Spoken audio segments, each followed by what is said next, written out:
Welcome to Lost Relation Chronicles. It's one thing to make a promise. I'll visit her grave someday, but keeping that promise is something else entirely, especially when it means traveling hundreds of miles back to the hometown. A place that's now more a ghost of memory than a living city. A place haunted not just by the past, but by the memories etched into every street and building. The classic bank building on Main Street stands empty now, like so many of the old landmarks.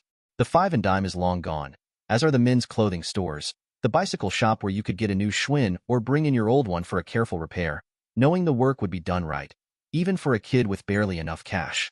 And who could forget the florist shop, its windows full of chicks every Easter, or the stately savings bank, which later became a Bank of America branch before closing its doors, like so many others. This town, once full of life and industry, where teenagers could count on summer jobs and adults could build steady careers, now feels hollow. The promise of work, 40 hours a week, with overtime, has faded, just like the town's population and its once bustling streets. What remains is a city filled with shadows of the past, and the weight of promises yet to be fulfilled. But, speaking of personal memories, there was also that junior high school building where, many years ago, I, a 10th grader and hall monitor, happened to notice two younger students coming up the hall stairs. I accused one of taking a couple of steps two at a time, forbidden behavior, so I sent her back down the stairs. She, along with the other girl, dutifully went down the stairs. When they came back up the stairs, she passed by me and softly said, "You were mean to me." Next time I saw her, I apologized. She said nothing, but smiled, very gently. I soon learned her name, Genevieve, but always called Jenny. And when one day she asked me how I knew her name, I told her, "Your friend told me." Jenny, I suspect, already knew the answer. My friend's name is Jill. Jenny told me, and I am Jenny Siczka. She laughed when I said, Jenny Siska, spelling her last name wrongly. Her response, "I can't tell you don't know Polish," and she spelled Siczka out for me. Turnabout is fair play. I told her my name. She said she knew it, but did not tell me how she learned it. My former English teacher, now one of hers, probably told her. From time to time our paths crossed, and she always would smile and say to me, "Hi, Kent." One day, I saw Jenny at her locker and somehow blurted out, "There are some good movies coming downtown, and I could take you to one Sunday and get you home before sundown." Kent, my father will not let me date until I am 14. Ask me then, and if you no longer send me down the stairs, I might go out with you. Jenny, I did that just once. We both laughed, and then went down the halls to our separate classes. But, by the time Jenny turned 14, another girl had entered my life, and sweet and gentle Jenny. Well, I all but forgot about her next school year. I went on to the senior high, while Jenny was still in junior high. Never again did we meet in the hallway, or any other place. After school and Saturdays, I worked at a toy and stationery store, another of those Main Street stores now out of business. One Saturday, Jill came in to buy. It was typing paper, I remember. I rang up her purchase, for I was permitted to run the cash register. I gave Jill her change, and after I thanked her, I said, "Say hi to Jenny. Don't you know, Kent, she died." I burst out with "No, much, much too loud." But my boss asked why and forgave me for the disruption. Jill and I awkwardly looked at each other, but I hope my "No" told Jill I hurt for her, as well as for myself. Back in those days, teenagers seldom merited newspaper death notices, so Jenny's name never appeared in the deaths column. My parents said I could phone Jill and ask about Jenny's death, and I did that. Jenny died. Jill told me her parents thought, because she had caught the flu, or something like that. They hoped broth and several nights' sleep would make her well, but, one night, she fell asleep and never woke up. Before that day, though, she asked her mother to phone me. Apparently, she did, but no one was home to take their call. She also wrote a note to me, I later learned. Decades later, I read it for the first time. Jenny's parents were poor, so they must have thought they could not afford a doctor, and Jenny would get well without medical attention. I felt very sad when I learned all this, for I knew my uncle was on the hospital board and thought he could have arranged to have a doctor see Jenny. I was sad, too, that I missed her funeral. Yes, there was that other girl, but I still remembered the shy but very lovely Jenny. My parents, and especially my mother, sensed how I felt about Jenny. As mothers often do, mine must have tucked Jenny's name away wherever they store memories of their children's teenage years. Then, by unlikely chance, one day my mother happened to read the In Memoriam column in the local paper and showed me one of its entries. I still remember its words, "In loving memory of Genevieve Siczka, who passed away 1 year ago. Always remembered and sadly missed." And Jill's name followed.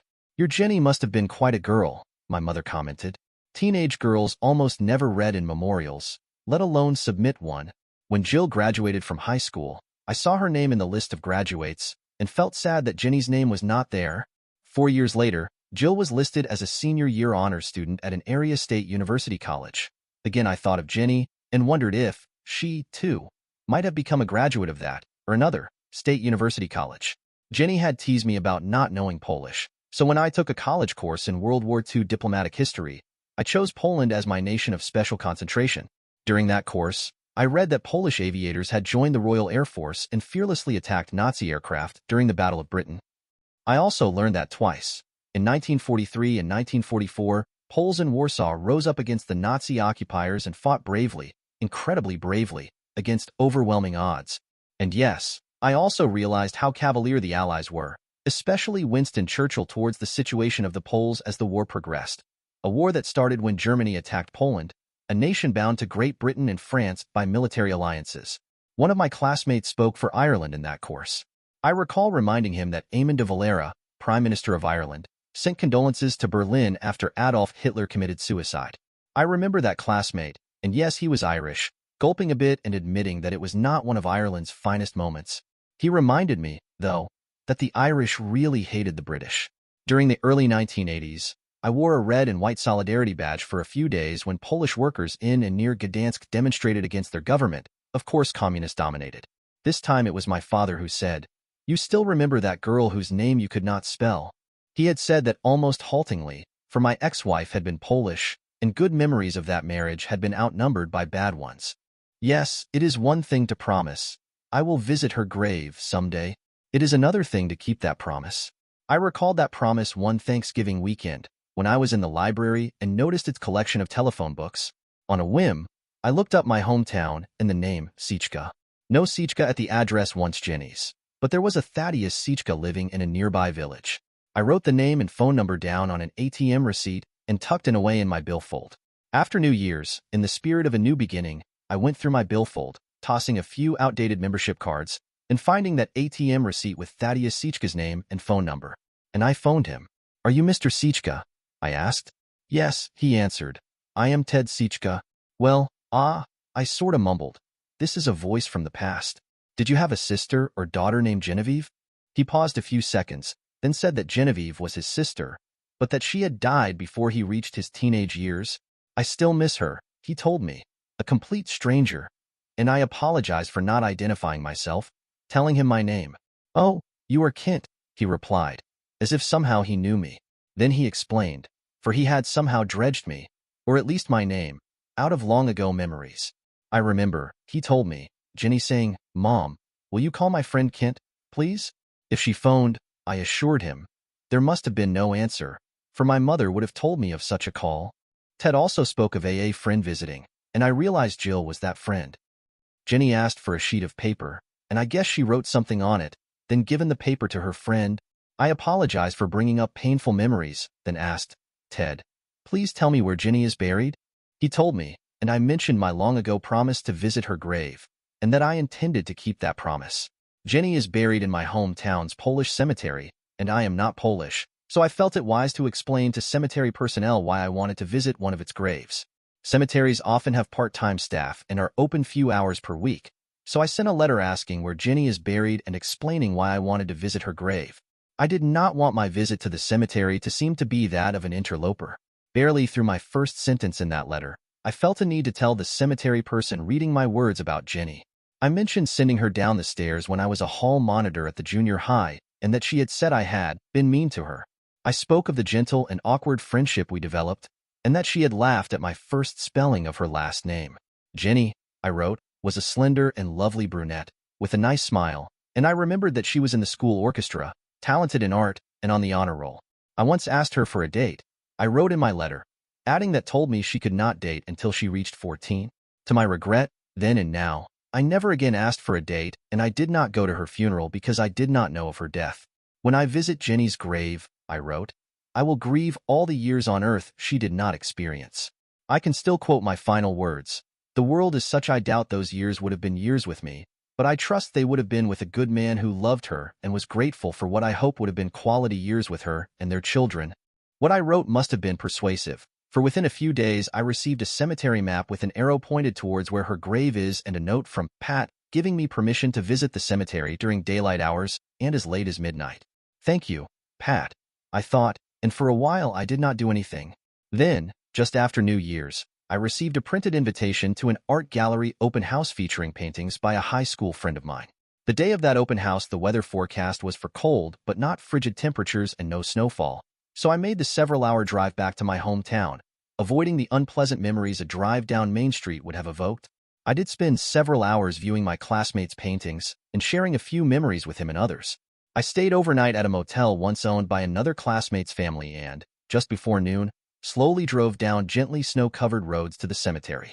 Once there, I made what I thought would be a perfunctory visit to the cemetery office before going to Jenny's grave. But perfunctory it wasn't. Good afternoon, I said to the older lady at the office, whose desk tag gave her first name, Patricia, and last name that I knew was Polish and new, too. I could not spell or pronounce. Oh, you are Kent, she said, welcoming me. I believe I have something for you. She told me a woman about your age had visited the cemetery quite recently, and because she, Pat, had known that woman was a good friend of Jenny's, she, Pat, told her about my letter asking where Jenny is buried. Is her name Jill? I asked. Yes, Pat answered, it is. Pat went on to explain that Jill had stopped at Jenny's grave, then returned to ask a favor of Pat. Jenny gave me a note to give to Kent, Jill had said, but when he didn't come to Jenny's funeral I figured if he didn't care enough to be there, he would not appreciate Jenny's note to him, which I read and shed tears over. Pat said she went to some files and got out my letter asking where Jenny is buried and shared it with Jill. Jill read it, Pat said, then said, now I understand, and then asked me, if I send you the note Jenny wrote, will you share it with him whenever he visits? I told Jill I would, and well, here it is, Pat told me. It was just a small sheet of paper and looked as if it had been folded and unfolded a number of times. This is what Jenny wrote to me, giving her note to Jill to give to me. Jill did that, albeit decades later. Dear Kent, I miss seeing you at NJHS. I hope to see you next year at the senior high, but I have missed school a while now, and I do not feel good. When they think I do not hear them, my parents say that I may not get well. So maybe the next time I see you it will be in heaven. You will always be my first love, and I hope you will remember me. Love, Jenny Siska. Grown men are not supposed to shed tears, but I shed a few reading Jenny's note. If Pat knew the note's contents, she said nothing. But when I smiled and told her about my first spelling of Jenny's last name, she, too, smiled, ever so gently, then said, you keep the note. I think Jenny would want you to have it. I thanked Pat and started walking the several hundred yards to Jenny's grave. While I walked, I thought of the children Jenny never had and what I would say to her as I prayed at her grave. I thought of the haunting "You'll Never Walk Alone" from Carousel, but decided that wasn't religious enough. I know Ave Maria has meaning to Catholics, and Jenny of course was one, but I do not know its words. And then a song came to me. It is a traditional Irish song, although the best-known version was written by an Englishman. He says he will say an Ave at her grave, and so will I, at Jenny's. It is not a Polish song, but it is Catholic, so I felt okay using it. Singing those final words, and kneeling in front of Jenny's tombstone, I heard myself saying, I love you, sweet and gentle Jenny, and I hope I will see you in heaven. It was a strange and emotional moment when I touched her tombstone one final time and walked back, lost in my thoughts, to my car, parked near the cemetery office. Pat was still there, and I stopped in to say thank you and goodbye. Pat, I noticed the anniversary of Jenny's death is soon. If I have sent flowers, will you place them on her grave? Kent, I will be pleased to do that for you, and I will say an Ave by her grave for you. This story should end, perhaps in a month or so, after I send those flowers to Pat for Jenny's grave. For I had said, I will visit her grave someday, and I did. But actually, its ending is a bit earlier. For the very next day, I got a phone call, and it was Pat. Something very unusual has happened at Jenny's grave, Pat told me. She said the snow above where Jenny's casket is gone. Did you brush it away? Pat, I didn't, and then I told her the song I sang. Kent, I know that song. It has a line about the girl's grave being warmer, sweeter because the man who loved her came and knelt by her grave. I know you are Protestant, Kent, and not Irish, but I think you have been part of a miracle I pray I will see Jenny in heaven someday. I will want to see my parents, my grandparents, the great-grandmother who died in my third year, and maybe Abraham, Lincoln, and Winston Churchill.